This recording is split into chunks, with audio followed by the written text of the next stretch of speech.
Go ahead, you can feel it right now. That long bone just sitting right below your neck. That's your collarbone, or your clavicle. Now we all know it's there, but it turns out this very familiar bone is one of the most fascinatingly strange parts of our entire skeleton.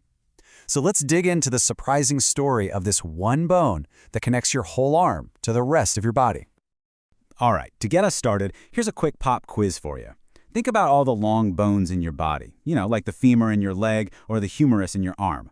Which one is the only one that lies horizontally? Yep, you guessed it, it's the clavicle. And that seemingly simple fact, that's just the very beginning of what makes this bone so special. You see, that horizontal position is just the first clue that something's different here. The clavicle pretty much breaks a ton of the standard rules for how bones are supposed to work. It's a true anatomical outlier, a real weirdo of the skeleton. I mean, just look at this list of oddities. It lies flat, sure. It has no marrow cavity, which is unusual for a long bone, and it's subcutaneous. That's just a fancy way of saying you can feel it right under your skin. But here's where it gets really mind-bending. It is the very first bone to start forming when you're in the womb, like 5 or 6 weeks in, and it's the absolute last bone to finish fusing, not until you're about 25 years old. It even grows from 2 starting points instead of 1. It's just different. So why is it so weird? Well, these aren't just random quirks for the sake of being different. They're actually essential features of a brilliant piece of biological engineering. This bone's strangeness is directly tied to the critical job it has to do. And that job is this. The clavicle acts like a strut.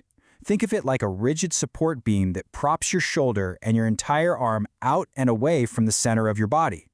Without that strut, your arm wouldn't have the incredible free-swinging range of motion we need for everything from throwing a ball to reaching for something on a high shelf. It's also the bridge that sends all the force from your arm back to the main trunk of your skeleton. And its shape is a perfect example of form following function. The clavicle isn't just a straight stick. It has this really elegant S-curve. The inner part bows forward and the outer part sweeps back. This shape is genius. It helps distribute force and gives all the muscles that attach to it better leverage, making the whole system incredibly strong and stable. Now, if you look at the 2 ends of the bone, they look completely different because they have 2 totally different jobs. The lateral end, that's the one out by your shoulder, is flat so it can connect smoothly with your shoulder blade. But the medial end, the one that anchors to your breastbone, is thick and blocky, kind of quadrilateral, to form a really strong, stable joint right at the center of your chest. So because it's the one and only bony link between your arm and your trunk, the clavicle has to be a major anchor point. It's not just floating there, it's basically the central hub for a whole network of incredibly important muscles and ligaments. Just take a look at this list of attachments. You've got major muscles from your chest, your shoulder, even your neck and back, all grabbing onto this one bone. This dense web of connections is exactly what allows the clavicle to manage huge forces and coordinate all that complex movement between your arm and your torso. Of course, being the critical force-transmitting strut comes with a downside. The very features that make the clavicle so effective also make it really vulnerable. When things go wrong with our bones, they often go wrong right here. That's right. Out of all 206 bones in your body, this is the one you are most likely to break. And it usually happens from an indirect force, like falling on your outstretched hand. That impact doesn't stay in your hand. It travels right up your arm and finds its breaking point at the clavicle. And the break is almost never random. It nearly always happens at a very specific spot, the junction between the inner 2/3 and the outer 1/3. So why there? Well, remember that elegant S-curve? That's the exact point where the curve changes direction, and structurally, it's the weakest part of the bone. So here's the classic play-by-play of a collarbone fracture. After the bone snaps, 2 opposing forces take over.